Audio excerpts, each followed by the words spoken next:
देखिए इसमें हम लघुत्तरीय प्रश्न आप लोगों को समझा दिए थे, अब दीर्घ उत्तरीय प्रश्न इसमें का समझाना है। चलिए पहला प्रश्न, हिंद चीन में उपनिवेश का मुख्य उद्देश्य क्या था, अथवा हिंद चीन में फ्रांसीसियों द्वारा उपनिवेश की स्थापना के किन्हीं 4 कारणों का उल्लेख करें। आप लोग को समझाए थे कि वो लोग का जो धंधा था, जो बिजनेस था, वो इंडिया में भी था और चीन में भी था। तो वो अब एक जगह ऐसा खड़ा होना था कि उन लोगों को दोनों तरफ वो हैंडल कर सके। तो सबसे पहला था व्यापारिक प्रतिस्पर्धा। फ्रांस द्वारा हिंद चीन में उपनिवेश स्थापना का मुख्य उद्देश्य डच एवं ब्रिटिश कंपनियों की व्यापारिक प्रतिस्पर्धा का सामना करना था। भारत में फ्रांसीसी पिछड़ रहे थे, चीन में उनका व्यापारिक प्रतिद्वंदी कौन था, अंग्रेज थे। अतः सुधार की दृष्टि से फ्रांस को हिंद चीन का क्षेत्र उचित लगा, जहां खड़े होकर भारत एवं चीन दोनों तरफ कठिन परिस्थितियों को क्या कर सकते थे, वो संभल सकते थे। कठिन परिस्थितियों में भी क्या कर सकते थे, वो संभल सकते थे। तो वो एक जगह सही लगा उन लोगों को कि यहां से हम खड़ा होकर के दोनों तरफ देख सकते हैं। अगला था आर्थिक कारण। आर्थिक कारण क्या था, वियतनाम एक कृषि प्रधान देश था।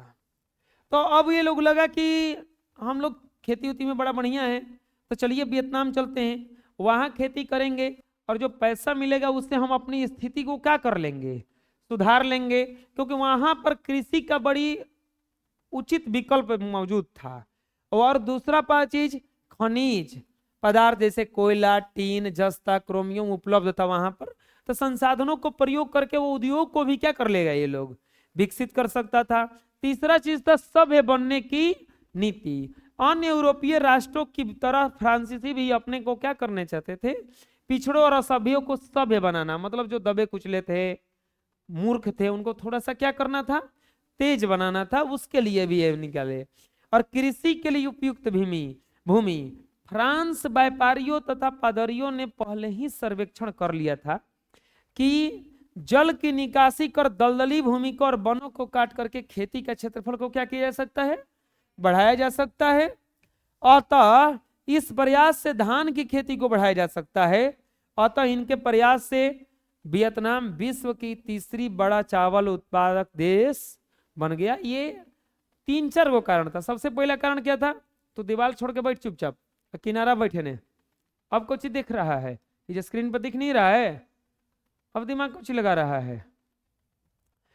2-3 वो कारण था। सबसे पहला कारण क्या था, व्यापारिक का प्रतिस्पर्धा, दूसरा आर्थिक कारण, तीसरा सभ्य बनने की नीति, और चौथा कृषि के लिए उपयुक्त भूमि। ये सब हिंद चीन में क्या था, अवेलेबल था, इसीलिए ये लोग चाहते थे कि हम वहीं पर पहुंच जाएं। अगला आता है प्रश्न कि राष्ट्रपति निक्सन के हिंद चीन में शांति संबंध 5 सूत्री योजना क्या थी। अरे वो पूरा माइली गांव का हत्याकांड जब हुआ था, तो उसके बाद वो पूरा अमेरिका का क्या हो रहा था, थू थू, जहां जाइए सब लोग उन पर थूक रहा था कि कैसन सैनिक है। तो उसके बाद प्रतिक्रिया के बाद घबरा करके आलोचनाओं से उस समय का जो राष्ट्रपति निक्सनवा था, इसने न केवल वियतनाम, पूरे हिंद चीन में शांति के संबंध में एक योजना भेजा, जिसे 5 सूत्री योजना कहा जाता। ये योजना कब भेजा गया था, जब माइली गांव में हत्याकांड हो गया था तब। तो क्या था योजना, वो हिंद चीन की सारी सेना युद्ध बंद कर दे, जो सेना युद्ध कर रहा है वो सब बंद करते। दूसरा, युद्ध की देखरेख कौन करेंगे, अंतरराष्ट्रीय पर्यवेक्षक, दूसरे लोग करेंगे इसका देखरेख। आप युद्ध बंद कीजिए। इस दौरान कोई भी देश अपनी शक्ति बढ़ाने का प्रयत्न नहीं करेगा। कोई भी देश जो होगा वो शक्ति को बढ़ाने का प्रयास नहीं करेगा, लिमिट में रहेगा। युद्ध विराम के दौरान सभी लड़ाइयां क्या रहेंगी, बंद रहेंगी। युद्ध विराम का अंतिम लक्ष्य समूचे हिंद चीन में संघर्ष का क्या होना चाहिए, अंत होना चाहिए। राष्ट्रपति निक्सन के इस प्रस्तावों को वियतनाम ने तुरंत ही खारिज कर दिया। इस पर अमेरिका सेना ने बिना कोई सूचना के एकाएक बमबारी शुरू कर दी और इस प्रकार राष्ट्रपति निक्सन के हिंद चीन में शांति के संबंध में भेजा गया यह योजना का प्रस्ताव शांति स्थापित करने में पूरी तरह क्या हो गया? वो भेजा तो, लेकिन ये मानने वाला कोई तो होगा, चाहिए, होना भी चाहिए ना। ये मानने वाला कोई भी नहीं था। अगला देखते हैं बच्चों, माइली गांव की घटना क्या थी? तो माइली गांव की घटना क्या थी, इसका क्या प्रभाव पड़ा, ये प्रश्न अगला। तो माइली गांव की घटना क्या थी कि माइली दक्षिणी वियतनाम में एक गांव था जहां के लोगों को वियतकांग मतलब हो ची मिन का समर्थक, उत्तरी वियतनाम का समर्थक मानकर अमेरिकी सेना ने पूरे गांव को घेर कर पुरुषों को मार डाला, औरतों और बच्चियों को बंधक बनाकर कई दिनों तक सामूहिक बलात्कार किया, फिर उन्हें भी मार करके पूरे गांव में आग लगा दिया।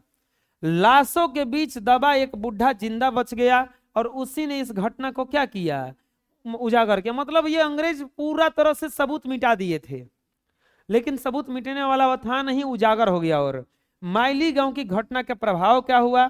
माइली गांव के इस घटना को सुनकर पूरा विश्व सन्न रह गया, स्तब्ध रह गया।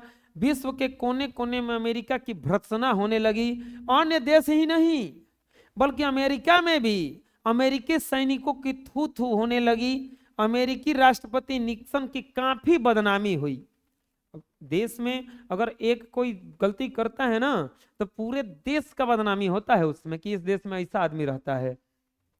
हॉलीवुड जहां वियतनाम में अपनी अमेरिका की कार्रवाई के पक्ष में फिल्में बनती थी, अब सेना के विरोध में फिल्में बनने लगी। बॉलीवुड वाले, हॉलीवुड वाले, फिल्म इंडस्ट्री वाले लगे ये उसका रूप में बहुत सारा फिल्म बना है। जैसे हमारे पोखरण पर फिल्म बना है, पोखरण में जो हुआ था, ये महात्मा गांधी एतु पे बना है, ये साबरमती पे बना है ना, अभी तुरंत कुछ दिन पहले साबरमती रिपोर्ट आया है, कुछ गोधरा कांड रिपोर्ट आया है। इसके बाद में सर्जिकल स्ट्राइक आया था। तो ये सब पे बन जाता है, एगो स्क्रिप्ट तैयार करके इसको बना दिया जाता है। जैसे धारा 370 हटाने के लिए आर्टिकल 370 आया था एगो, तो ये सब पे उसमें बनाने लगा कि देखो ये लोग कितना गलती कर रहा है।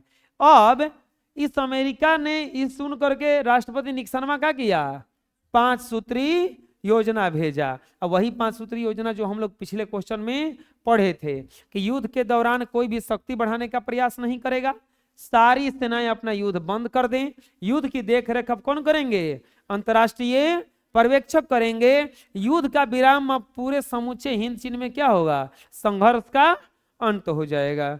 लेकिन इस बात को नहीं माना, अमेरिकी सेना फिर बमबारी की और इस तरह से शांति प्रस्ताव बिल्कुल क्या हो गया, असफल हो गया।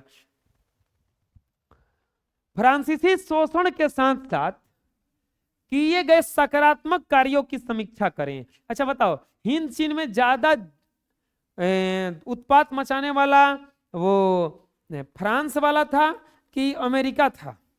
अमेरिका ज्यादा उत्पात मचाया, फ्रांस तो गया बस शासन किया, कुछ व्यापार किया, निकल गया। लेकिन ये तो जाकर के एकदम लगता था कि सब कुछ समझता ही नहीं था ना, खाली जिसको देखो तो हाँ बम पटक देना है, हैं? बकलोल आदमी दिवाली का पटाखा छोड़ रहा है। हाँ अभी वो कभी कभी वो एगो के तो कह रहा था चुनाव से पहले कि देखिए पाकिस्तान से हमें ज्यादा वो कुछ बात दुश्मनी नहीं लेना चाहिए, उन लोगों के पास एटम बम है। तो मोदी जी इधर से दिए कि हम लोग का पटाखा फोड़ने के लिए दिवाली पर रखे हैं आगे, हाल हमने भी कुछ है, हम लोग दिवाली पे छोड़ेंगे गाँव आगे, वही कहते हम नहीं रख ले भैया। तो वैसे ही है, बकलोल गया है शासन करने, शासन कर, तो तू कुछ ही बम पटक रहा है। देखो लास्ट में हरजाना लगाया ओकरे पर पूरा। फ्रांसीसी शोषण के साथ साथ उनके द्वारा किए गए सकारात्मक कार्यों की क्या करे, समीक्षा करे। ऐसा नहीं है, अंग्रेज भारत में भी तो बहुत कुछ ऐसा बना के गया है ना कि आज के इंजीनियर उसको बना ही नहीं पाएगा। अब तो बिहार में देखो पुल बनता है, अपने नीतीश कुमार, प्यारे नीतीश कुमार पता नहीं कितना पुल बनवाए, 18-20 को पुल तो 20 बार बरसात में ढह गया। वो पुल कहता था, आदमी कहता था ना कि पेड़ के नीचे खड़े हो जाएंगे, पुल के नीचे नहीं, कहे पेड़ तो बच जाएगा। पुल पता नहीं, इतना पुल गिरा है अब की बार, पता नहीं वहू में वो करो से वही गिरने के डर से वो खेते में पुल बना दिया। न इन्हें नाला है, न नदी है, न रोड है, न सड़क है, खाली वो पुल बना दिया कि न नदी रहेगा न वो गिरेगा, इतना गिरिए रहा था। लड़कन के खेलने वाला है, ये पर से वो पर करेगा ऊपर चढ़ के। विकास पे क्या देकर, विकास को कहा भेजोगे ये? 8 करोड़ का पुल है वो, 7वां अजूबा के बाद में 8वां अजूबा वही है। बिहार में खेत में पुल बना दिया। अरे इस बार इतना पुल गिरा है ना बिहार में, एकदम पोल खोल दिया है नीतीश कुमार का, बीजेपी का, कि तू क्या कर रहा है। इस लुटेरा ना सब है जी। देखो फ्रांस के व्यापारियों ने हिंद चीन में शोषण तो किया, लेकिन कुछ विकासात्मक कार्य जैसे सकारात्मक कार्य भी किए। अभी देखो हम लोग के अंग्रेजों का बनाया हुआ है वो कलकत्ता में हावड़ा ब्रिज, कांग्रेस का बनाया हुआ है वो, समझ लो कि 200 साल हो गया, जस का तस है। अपने बिहार में साल भर में पुल बनता है और अगले साल गिर जाता है, हैं?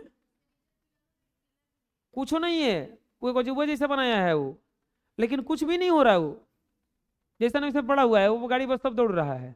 तो ये काम भी करता था वो लोग।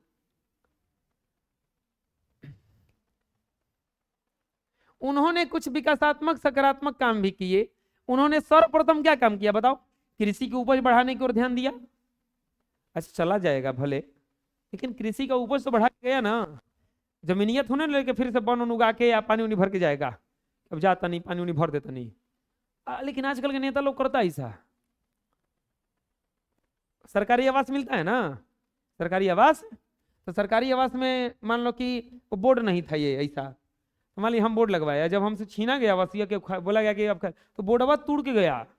यहाँ तक तो टॉयलेट का टंकी जो बिठाया था वो टंकी फोड़ देता है, टोटी लगवा दिया को नल होइसन, वो नलवा नोच के ले जाता है।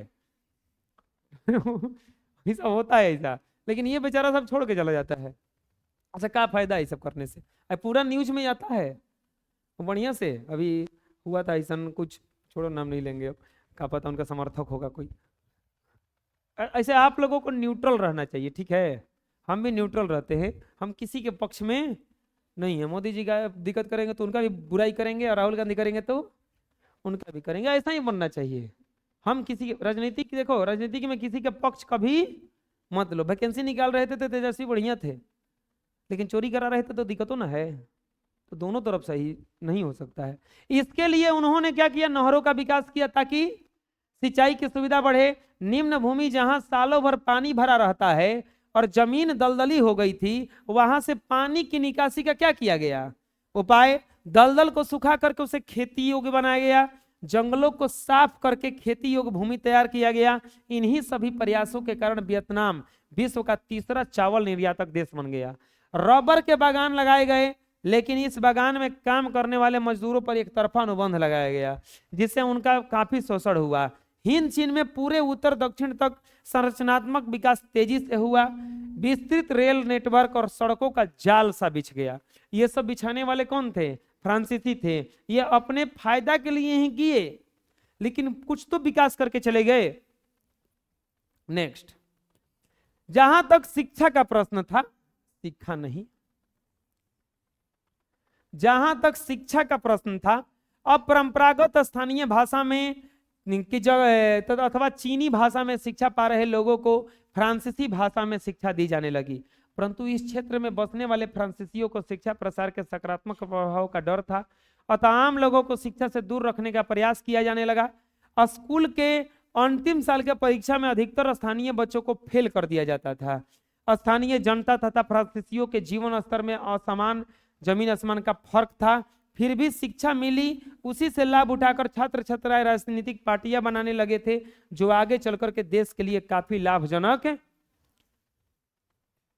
अपॉर्चुनिटी कभी कभी कष्ट में भी ढूंढ लिया जाता है। तो उन लोगों को फेल तो कर रहा था, लेकिन ये लोगों उसमें राजनीतिक पार्टी बनाने लगा।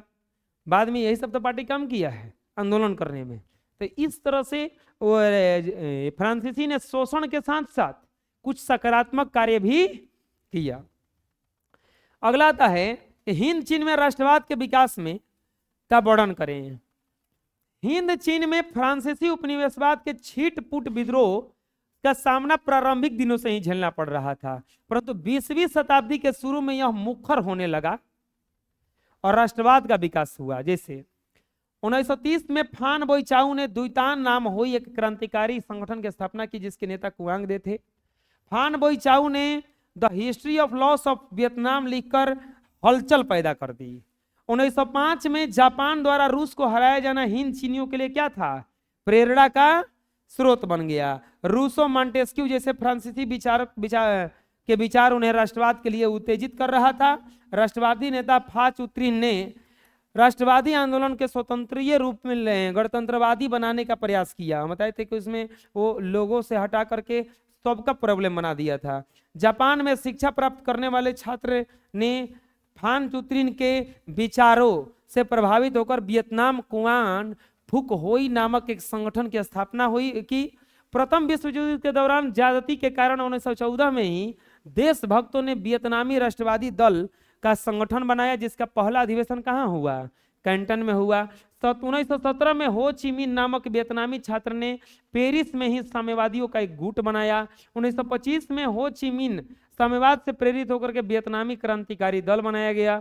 1930 में वियतनाम के बिखरे गुटों को एकजुट करके वियतनाम कांग टॉन इंग की स्थापना की गई। 1930 के दशक के विश्वव्यापी मंदी ने भी राष्ट्रवाद के विकास में योगदान दिया, क्योंकि हिंद चीन में बेरोजगारी बढ़ती जा रही थी और इस स्थिति से परेशान किसान भी साम्यवाद को ही अपना रहे थे और राष्ट्रवादी आंदोलन जोर पकड़ता जा रहा था। तो ये सब जो था, ये आंदोलन के दौरान हिंद चीन में राष्ट्रवाद का विकास कुछ इस तरह से पूरा तरह से हुआ। ये चैप्टर खत्म हो गया।